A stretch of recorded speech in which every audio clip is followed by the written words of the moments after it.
Welcome to TV prime 5 news. ముందుగా headlines.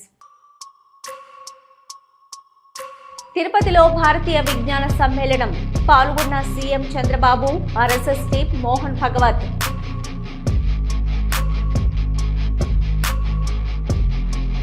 Chandrababu కాకి లెక్కలకి కాగు లెక్కలకి చాలా తేడాలున్నాయి. వైఎస్ఆర్సీపీ అధికార ప్రతినిధి కారుమూరు వెంకటరెడ్డి.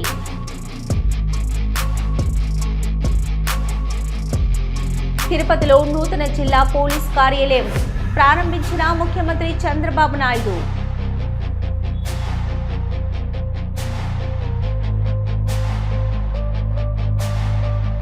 తిరుపతిలో భారతీయ విజ్ఞాన సమ్మేళనానికి ఆర్ఎస్ఎస్ చీఫ్ మోహన్ భగవత్తో కలిసి సమ్మేళనం ప్రారంభించిన సీఎం చంద్రబాబు నాయుడు.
Dr.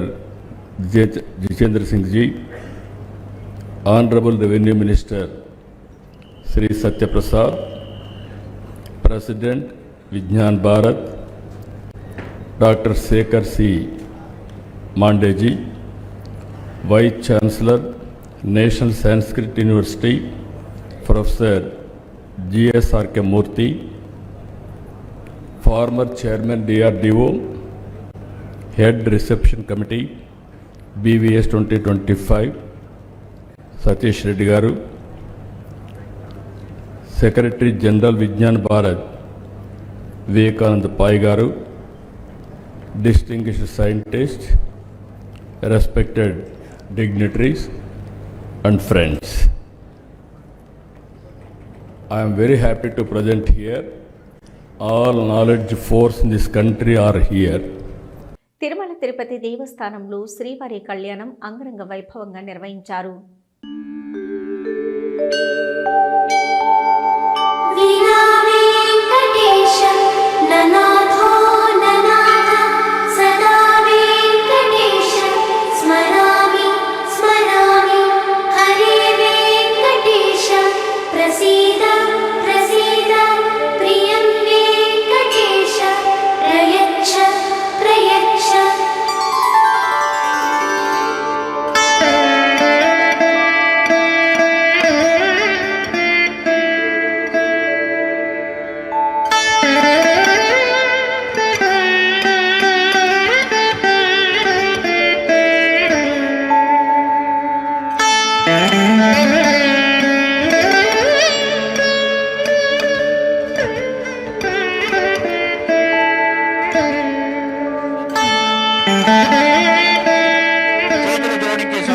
పాదాలకు నమస్కారం పెట్టుకుంటూ మనందరం కలిసి సంకల్పం చెప్పుకుందాం.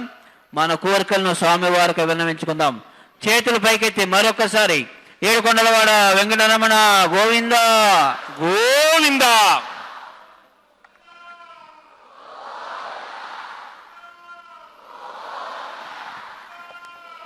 మనం వీక్షిద్దాం. ముందుగా శ్రీదేవి అమ్మవారికి, తర్వాత భూదేవి అమ్మవారికి మాంగళ్య ధారణాన్ని నిర్వర్తిస్తూ ఉన్నారు ఆచార్య స్వామి. ఈ మాంగళ్య ధారణం వీక్షించడం వల్ల మనందరికీ సకల శుభఫలములు పరమాత్మ అనుగ్రహిస్తాడు. నమస్కరిద్దాం. గోవింద గోవింద. హస్తే కురుతా అథః సీతా సావిత్రీ మాంగళ్యం తంతునానేన లోకరక్షక హేతవే కంఠే బధ్నామి సుభగే సాజీవ శరదశతం. శ్రీదేవ్యై నమః. మాంగళ్యధారణ ముహూర్త సుముహూర్త అస్తు.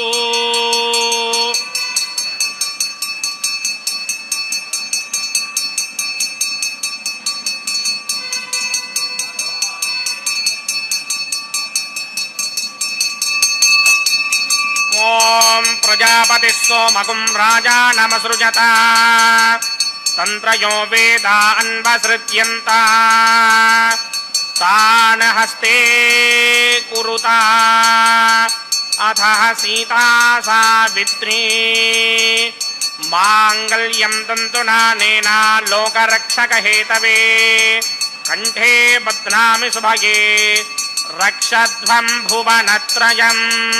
భూదేవ్యై నమః. మాంగళ్యధారణ ముహూర్త సుముహూర్త అస్తు.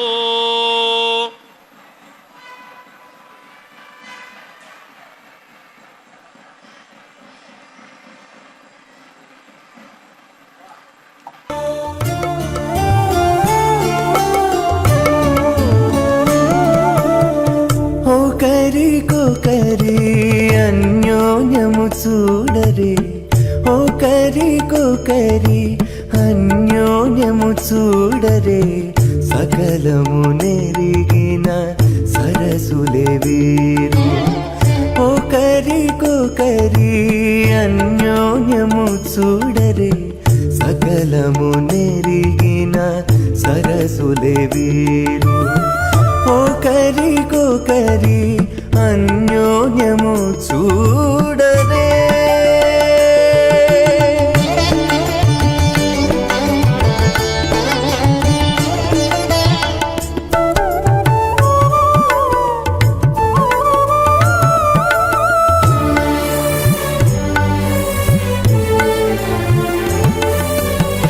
చలి చంద్రముఖము సిరులన. పెనుగొండ తహసీల్దార్ వారి కార్యాలయం నందు నియోజకవర్గంలోని పెనుగొండ, రొద్దం, సోమందేపల్లి మండలాలకు చెందిన 607 మంది లబ్ధిదారులకు ఇంటి నివేశన స్థల ధృవీకరణ పత్రాలు పంపిణీ కార్యక్రమంలో మంత్రి సవిత పాల్గొన్నారు. ఎన్ని సెంట్లో స్థలం ఇచ్చింది వైసీపీ పార్టీ? ప్రజలు కూడా చెప్పాలి. 1 సెంటులో స్థలం ఇచ్చి దాంట్లో కూడా భూ కబ్జాలు చేశారు. ఆ నాయకులు చెరువుల దగ్గర మరి భూములు తక్కువ కొని ఎక్కువకి గవర్నమెంట్కి ఇచ్చి దాంట్లో కూడా దోచుకున్నారు. అంటే బడుగు బడిన వర్గాలకు పేద ఇండ్లు కట్టించేదానికి కూడా దోచుకున్నారన్న విషయాన్ని కూడా మరొకసారి మీకు తెలియజేస్తున్నాం. మరి అంతేకాకుండా మరి ఆ ఇండ్లు మరి 14-19లో అమరావతి మనం అందరం కల భావితరాల భవిష్యత్ కోసం మనం అమరావతికి శంకుస్థాపన చేసి పనులు మొదలు పెట్టాం. పోలవరం మొదలు పెట్టాం. టిట్కో ఇల్లు మొదలు పెట్టాం. మరి జగన్మోహన్ రెడ్డి గారు అనేక అభివృద్ధి కార్యక్రమాలు ఏదైతే మనం 14-19లో మనము మొదలుపెట్టి 70-80% అయిపోయినవి కూడా జగన్మోహన్ రెడ్డి గారు గాలి వదిలేశారు. ఎందుకంటే అది చంద్రబాబు నాయుడు గారు తెలుగుదేశం ప్రభుత్వం మొదలుపెట్టింది, వారికి మంచి పేరు వస్తుంది అని చెప్పి బడుగు బడిగిన వర్గాలతో వాళ్ళ జీవితాలతో ఆడుకున్నారు జగన్మోహన్ రెడ్డి గారు. మరి నేను ఇదే అడుగుతున్నా జగన్మోహన్ రెడ్డి గారు, ఈ వేదిక ద్వారా అడుగుతున్నా, మరి మీరు మొదలుపెట్టిన ఇండ్లకు ఈరోజు మేము అదనంగా చంద్రబాబు నాయుడు గారు ఇదే చెప్పారు, బడుగు బలహీన వర్గాలకు ఏది వైసీపీ ప్రభుత్వంలో వచ్చిన ఇల్లు కూడా మీరు ఆపత్తండి అని అధికారులకు మాకు ఆదేశాలు ఇచ్చి అదనంగా మరి బీసీలకు 50,000 రూపాయలు, ఎస్సీలకు 50,000 రూపాయలు, ఎస్టీలకు 75,000, మరి ట్రైబల్ ఏరియాలో 1,00,000 రూపాయలు అదనంగా ఇచ్చి ఆ ఇల్లు కూడా మొన్నటి రోజున మనం 1,00,000 ఇల్లు గృహప్రవేశం చేశాం. అది చంద్రబాబు నాయుడు గారికి జగన్ కున్న వ్యతిరేకత అన్న విషయం మీకు అందరికీ తెలియజేస్తున్నాం.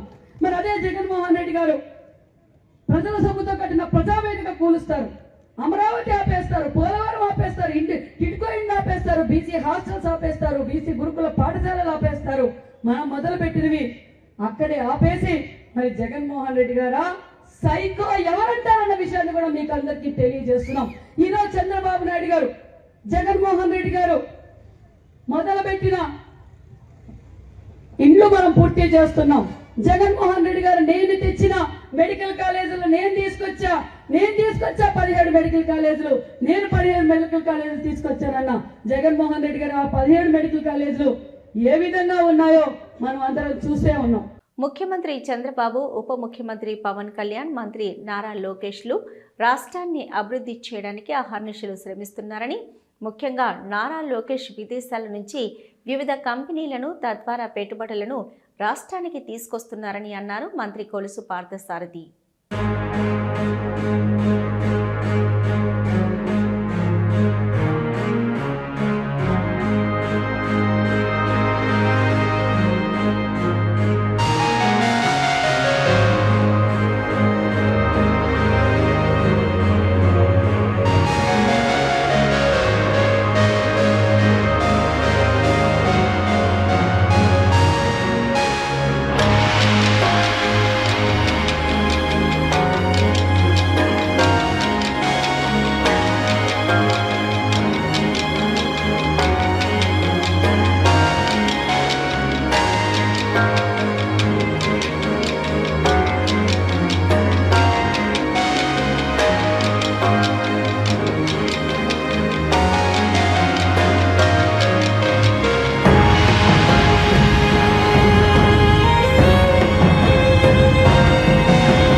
చంద్రబాబు కాగులెక్కలకి కాకిలెక్కలకి చాలా తేడాలు ఉన్నాయని అన్నారు వైఎస్ఆర్సీపీ అధికార ప్రతినిధి కారుమూరి వెంకటరెడ్డి.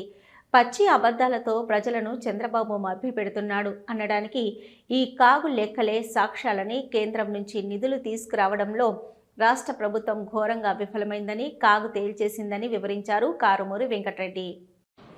చంద్రబాబు నాయుడు గారు చెప్పేటటువంటి కాకి లెక్కలకి ఏదైతే కాగిచ్చేటటువంటి లెక్కలకి ఎంత తేడా ఉందో ఒకసారి మీరు చూస్తే అర్థమైపోయింది. చంద్రబాబు నాయుడు గారు పచ్చి అబద్ధాలు, పచ్చి మోసాలు, ఇంకా ప్రజల్ని మభ్య పెడతా ఉన్నాడు అనడానికి కాగిచ్చినటువంటి రిపోర్ట్ ఇక్కడ క్లియర్ గా తేటతెల్లం చేస్తా ఉంది. చంద్రబాబు నాయుడు గారు ఏమో జిఎస్డిపిలో మనం తోపు తురుము, అసలు మనం దేశంలోనే టాప్ ఉన్నామని చెప్పి ఏదైతే రోజు అబద్ధాలు చెబుతా ఉన్నాడు, ఇక్కడ వాస్తవ పరిస్థితి చూస్తే 163% చేరినటువంటి లోటు ఆంధ్రప్రదేశ్ రాష్ట్ర లోటు 163% 8 నెలల్లోనే చేరింది. కేంద్రం నుంచి రావాల్సినటువంటి ఏదైతే మనకి గ్రాంట్లు ఉన్నాయో అవి ఇప్పటికి 23% వచ్చినాయి ఈ సంవత్సరం. 8 నెలలు అయిపోయింది ఆల్రెడీ. మనం ఫైనాన్షియల్ ఇయర్ అంటే మార్చ్ టు మార్చ్ చూస్తాం, 12 months. సో ఇప్పుడు ఆల్రెడీ ఇంకొక 3 నెలలు అంటే మీది నవంబర్ వరకు మనకు కాగిచ్చినటువంటి లెక్కల ప్రకారం చూస్తే 8 నెలలకి ఇచ్చింది, ఇంకా 4 నెలలు ఉంటాయి. డిసెంబర్, జనవరి, ఫిబ్రవరి, మార్చి 8 నెలలకి కాగిచ్చినటువంటి లెక్కల ప్రకారం చూస్తే 163% ఆదాయ లోటు ఉన్నట్టు తేలింది. ఏడాది మొత్తానికి 33,186 కోట్ల వరకు ఆదాయ లోటు ఉంటుందని బడ్జెట్లో అంచనా వేస్తే నవంబర్ నాటికి 54,000 కోట్లు దాటిపోవడం విశేషం. అంటే ఇంక ఇది మార్చి వచ్చేటప్పటికి ఈ 54,000 కోట్లు 74,000 కోట్లు అయిద్దాం. అలానే బడ్జెట్లో 79,927 కోట్ల ద్రవ్యలోటు ఉంటుందని అంచనా వేస్తే నవంబర్ నాటికి 8 నెలలకే 96%తో 76,000 కోట్లు దాటిపోయింది. ఇక మొత్తం ఆదాయాన్ని పరిశీలిస్తే పన్నులు కేంద్రం నుంచి రావాల్సిన ఆదాయం 2,17,000 కోట్లుగా ఉంటుందని అంచనా వేస్తే ఇప్పటి వరకు 1,05,000 కోట్లే వచ్చింది 8 నెలలకి. కేంద్రం నుంచి భారీగా నిధులు వస్తాయని అంచనా వేసినప్పటికీ డబుల్ ఇంజిన్ సర్కార్ కదా భారీగా నిధులు వస్తాయని అంచనా వేసినప్పటికీ కేవలం 23% మాత్రమే రావడం ఆందోళనకరంగా కనిపిస్తుంది. ఏడాది మొత్తానికి గ్రాంట్ల రూపంలో 32,284 కోట్లు వస్తాయని అంచనా వేస్తే 8 నెలల్లో కేవలం 7,693 కోట్లు మాత్రమే కేంద్రం నుంచి వచ్చినాయి. 23%. సిగ్గుతో తలదించుకోండి. 164 మంది, 21 మంది ఎంపీలు, రాజ్యసభ, మళ్ళీ వైఎస్ఆర్సీపీ నుంచి తీసుకున్నారు రాజ్యసభ సీట్లు. గత ఏడాది 32% నిధులు వచ్చినాయి. అంటే ఈసారి దాదాపు 8% తక్కువగా రావడం ఆశ్చర్యం కలుగుతుంది. గత ఏడాది కూడా ఇదే పరిస్థితి, 32% అంట. కేంద్రం నుంచి రావాల్సింది కూడా తెచ్చుకోవడం చేత కాదు. మళ్ళీ మనం మోందాన్ని ఎగిరితన్నాం, మోందా మోకరిల్లింది. లేదంటే మొత్తం దేశం అంతా ప్రపంచం అంతా నారా లోకేష్ మానిటరింగ్ చేస్తున్నాడు. మీరు మీ బిల్డప్లు, మీ అవారాలు. కేంద్రం నుంచి రావాల్సిన నిధులు కూడా తెచ్చుకోవడం చేత కాదు. ఏ గుడ్డిగాడికి పళ్ళు అవుతున్నారు 164 మంది కూటమి. పైన మీరే, కింద మీరే. మళ్ళీ డబుల్ ఇంజన్ సర్కారు వేగంగా పరుగులెత్తుద్ది. ఈ మాటలకి, ఈ సొల్లు కబులకేం అస్సలు గ్యాప్ ఉండదు. పంచాయతీలకు పోవలసిన 900 కోట్లు ఎటుపోయాయి ప్రశ్నిస్తా అని హడావిడి చేసిన జనసేన నాయకుడు ఎక్కడికి పోయాడని ప్రశ్నించారు. మాజీ మంత్రి బుగ్గన రాజేంద్రనాథ్ 15వ ఆర్థిక సంఘం విడుదల చేసిన పంచాయతీ నిధులు 900 కోట్లు వేరే వాటి కోసం మళ్లించారని ఆరోపించారు బుగ్గన రాజేంద్రనాథ్. అసలు ఇప్పుడు ఎవరైతే పార్టీ ప్రశ్నించేదానికే స్థాపించినారో వారికి మా ప్రశ్న ఏమని, పంచాయతీరాజ్ డిపార్ట్మెంట్ మీ డిపార్ట్మెంటే కదండి, మీదే కదా. మరి కేంద్రం నుంచి 15వ ఆర్థిక సంఘం డబ్బులు నిధులు వస్తే వచ్చి కొన్ని నెలలు అవుతుంటే 900 కోట్లు ఇంతవరకు ఎందుకు మీరు లోకల్ స్థానిక సంస్థలకు ఇంకా విడుదల ఎందుకు చేయలేదు? మీరు ఎందుకు వేరే వాడుకున్నారు? 900 కోట్లు మీకు వచ్చినది, ఇంచుమించు 1000 కోట్లు మీరు వేరే ఖర్చులకు ఎందుకు వాడుకున్నారు? పంచాయతీలకు ఎందుకు పోలేదు? అది లేట్ అయినందువలన మళ్ళా ఇంకొక 1000 కోట్లు రావాల్సినది ఆగిపోయింది. ఇది నిజమా కాదా? తాడేపల్లిలోని పార్టీ కేంద్ర కార్యాలయంలో YSRCP state legal cell president Manohar Reddy media సమావేశం ఏర్పాటు చేశారు. అజయ్ దేవ్ అనే వ్యక్తి జగన్ పుట్టినరోజున జరిగిన వేడుకల్లో వదిన వరుసైన ఆమెతో గొడవపడి ఆమెను కొట్టిన వ్యక్తి జనసేన పార్టీకి చెందిన వ్యక్తి అయినా వైఎస్ఆర్సీపీకి చెందిన వ్యక్తి అయినా ప్రచారం చేస్తున్నారని, అతనిని పోలీసులు అదుపులోకి తీసుకొని కొట్టినట్లు వీడియోలు వైరల్ అవుతున్నాయని అన్నారు. అతను ఏ పార్టీకి చెందిన వ్యక్తి అయినా పోలీసులు కోర్టుకు హాజరుపరచాలి, కానీ అతన్ని కొట్టి అధికారం పోలీసులు తీసుకోవడం అత్యంత దురదృష్టకరమన్నారు మనోహర్ రెడ్డి. మీడియా మిత్రులకు నమస్కారం. ఇటీవల ఈ నెల 22వ తారీఖున రాష్ట్ర వ్యాప్తంగా జగనన్న గారి జన్మదిన వేడుకలు ప్రతి గ్రామంలో, ప్రతి పల్లెలో, ప్రతి పట్టణంలో ఘనంగా జరుపుకున్న సందర్భంలో ఘనంగా జరగడాన్ని చూసి ఓర్వలేక రాష్ట్ర వ్యాప్తంగా అనేక అక్రమ కేసులను వైఎస్ఆర్సీపీ కార్యకర్తలపైన ఈ కూటమి ప్రభుత్వం బనాయించడం జరిగింది. ముఖ్యంగా కొన్ని ప్రాంతాల్లో అయితే అనంతపురం జిల్లాలోని కళ్యాణదుర్గం నియోజకవర్గంలోని బొమ్మకాయనిపల్లెలో అక్కడ పొట్టేళ్లు కోసుకుని విందు చేసుకున్నారని అనిమల్ క్రూయల్టీ యాక్ట్ కింద కూడా 6 మంది పైన కేసు పెట్టడం జరిగింది. అలాగే సత్యసాయి జిల్లా కనగానిపల్లె మండలం భానుకోట గ్రామంలో కూడా అక్కడ కూడా పొట్టేళ్లు కోసుకొని విందు ఆరగించారని, ఇది జీవోహింస చేశారని అనిమల్ క్రూయల్టీ యాక్ట్ కింద కేసు పెట్టడమే కాకుండా కోర్టుకు వాళ్ళను రిమాండ్కు తీసుకొచ్చేటప్పుడు ఇండియన్ ఆర్మ్స్ యాక్ట్ కింద అక్రమ ఆయుధాలు కలిగి ఉన్నారని మరోగా తప్పుడు కేసును కూడా పెట్టడం జరిగింది. అనంతపురం జిల్లాలో ఇలా జరిగితే ఎన్టీఆర్ జిల్లా తిరువూరులో మరో విచిత్రమైన ఇన్సిడెంట్. జన్మదిన సందర్భంగా ప్రభుత్వ హాస్పిటల్లో పర్మిషన్ తీసుకొని కమ్యూనిటీ హెల్త్ సెంటర్లో రక్తదాన శిబిరం నిర్వహించి అనేక మంది వైఎస్ఆర్సీపీ తరఫున జననేత జగన్మోహన్ రెడ్డి గారి అభిమానులు రక్తదానం చేస్తే అక్కడ దాన్ని కూడా ఓర్వలేక స్థానిక ఎంపీ వీళ్ళ తిరువూరులో చాలామంది పైన కేసులు పెట్టారు. సెక్యూరిటీ గార్డుతో ఇప్పించారు కంప్లైంట్. ఏది కమ్యూనిటీ హెల్త్ సెంటర్కి సంబంధించిన సెక్యూరిటీ గార్డుతో. పర్మిషన్ ఉంది, డాక్టర్లు ఉన్నారు, రక్తదానం చేశారు, దాన్ని నిల్వ చేశారు. ఈ ప్రొసీజర్ అంతా కొనసాగిన తర్వాత దాన్ని కూడా చూసి ఓర్వలేక అక్కడ కేసులు పెట్టడం. పెనుగొండలో నిర్వహించిన ప్రజా దర్బార్ కార్యక్రమంలో మంత్రి సవిత పాల్గొన్నారు. జిల్లా నలుమూలల నుంచి వచ్చిన ప్రజల సమస్యలపై అర్జీలు స్వీకరించారు. ఆయా సమస్యలను పరిశీలించి అక్కడికక్కడే పరిష్కరించి మిగిలిన న్యాయపరమైన సమస్యలను పరిష్కరిస్తామని అధికారులకు ఆదేశాలు జారీ చేశారు మంత్రి సవిత.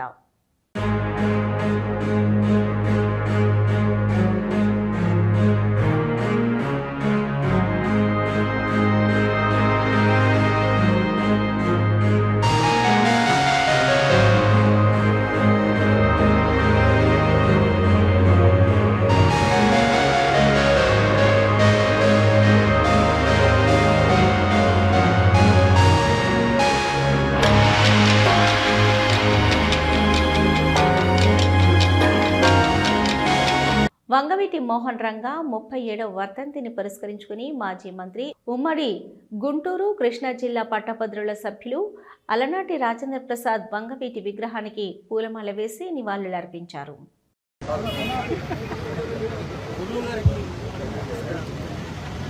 అందరికీ నమస్కారం. ఈరోజు స్టేషన్ రోడ్లో వంగవీటి రంగా గారి వర్ధంతి ఘనమైన నివాళులు అర్పిస్తూ కూటమి నాయకులు, అన్ని పార్టీ నాయకులు అందరూ నివాళులు అర్పిస్తారు.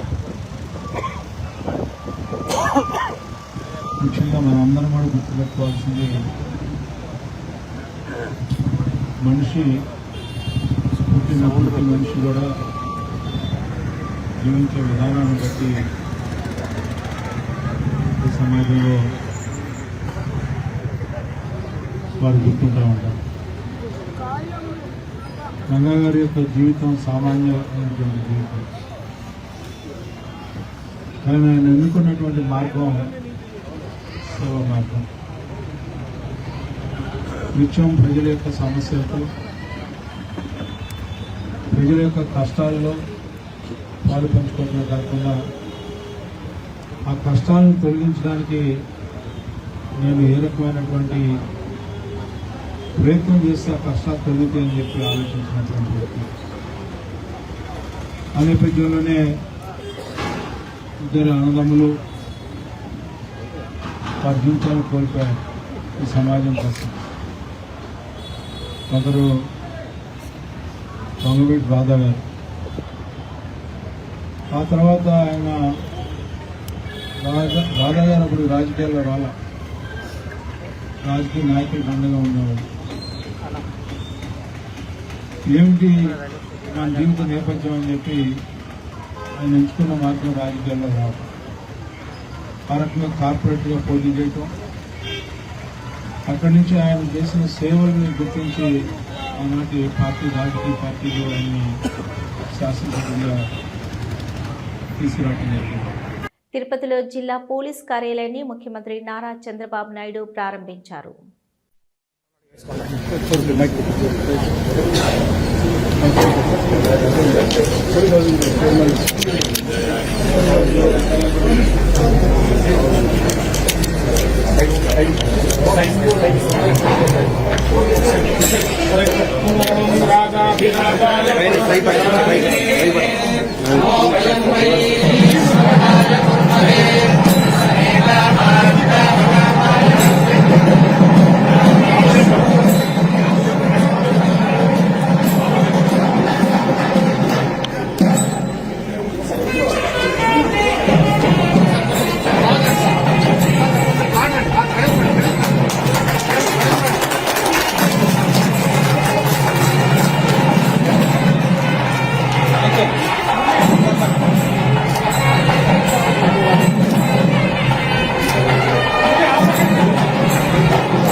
పూర్తి చేసి సార్ని రిక్వెస్ట్ చేస్తే మిగిలిన ఫండ్స్ ఇవ్వడం వల్ల దీన్ని పూర్తి చేసుకోగలం. తర్వాత సార్ ఇంటర్వెన్షన్ తోనే ఒకసారి నారాయణపల్లికి సార్ వచ్చినప్పుడు సిసిడి ఎండి గారిని రిక్వెస్ట్ చేసి సార్ ద్వారా చర్చించడం వల్ల ఈరోజు ఇంత ద బెస్ట్ డిపిఓ ఈరోజు తిరుపతి జిల్లాకు అందించడానికి ఆనరబుల్ సీఎం గారు ప్రతి స్టెప్ లో కూడా మాకు ముందుండి నడిపించి ఈ మంచి బిల్డింగ్ ను ప్రజలకి ఉపయోగపడేలా చేసినందుకు నా హృదయపూర్వక ధన్యవాదాలు సార్. ముఖ్యంగా ఈ బిల్డింగ్ లో కింది ఫ్లోర్ ప్రతి ఫ్లోర్ కూడా 10,000 స్క్వేర్ ఫీట్స్ తో ఇది నిర్మించడం జరిగింది సార్. దీంట్లో G+2 సార్. టోటల్ గా బిల్డింగ్ లో 30,200 స్క్వేర్ ఫీట్ టోటల్ కెపాసిటీతో బిల్డింగ్ నిర్మించారు. ఇందులో ఎస్పీ చేంబర్, తర్వాత అడిషనల్ ఎస్పీలో 3 chambers, conference hall, video conference hall, తర్వాత training room, court monitoring system, DCRD, తర్వాత ఎస్బి, అన్ని రకాలుగా అధునాతన టెక్నాలజీతో ముఖ్యంగా కమాండ్ కంట్రోల్ కు ఉపయోగించే అధునాతన టెక్నాలజీ కూడా ఇందులో ఏర్పాటు చేసుకునే విధంగా నిర్మించడం జరిగింది సార్. రాబోయే రోజుల్లో తిరుపతి జిల్లాకు కావాల్సిన అన్ని రకాల సదుపాయాలు టెక్నాలజికల్ పరంగాను ఆఫీసర్స్ ప్రజలకి అవైలబుల్ ఉండే విధంగా ఈ బిల్డింగ్ నిర్మాణానికి సహకరించినందుకు మరొకసారి ధన్యవాదాలు తెలియజేసుకుంటూ, ముఖ్యంగా మనం కూర్చున్న కాన్ఫరెన్స్ హాల్ 150 కెపాసిటీ సార్. ఎప్పుడైనా కానీ క్రైమ్ మీటింగ్ పెట్టుకోవాలన్నా మామూలుగా ఎస్వీ యూనివర్సిటీలో ఒక హాల్ ఇప్పించుకొని క్రైమ్ మీటింగ్ పెట్టుకునే వాళ్ళము. అదేవిధంగా యాన్యువల్ క్రైమ్ మీటింగ్ కానీ, ప్రెస్ కాన్ఫరెన్స్ కానీ అన్ని కూడా చాలా ఇబ్బందికరంగా ఉండేది. ఈరోజు ఈ హాల్ నుంచి అటు పీజీఆర్ఎస్ కి రోజు మండే వచ్చే దాదాపు 100 మంది వరకు పీజీఆర్ఎస్ ని గౌరవంగా వారిని ఇక్కడ కూర్చోబెట్టి వారి సమస్యలు వినడానికి, అదేవిధంగా క్రైమ్ మీటింగ్ పెట్టినప్పుడు ఆఫీసర్స్ అందరూ ఇక్కడ కూర్చొని చర్చించుకోవడానికి చాలా మల్టీపర్పస్ హాల్ గా ఈ హాల్ ని నిర్మించుకున్నాం. ఈ హాల్ ని, ఈ ఆఫీస్ ని ఓపెన్ చేయడానికి ఎంతో సమయం. ఇవి ఇప్పటి వరకున్న అప్డేట్స్. చూస్తూనే ఉండండి న్యూస్.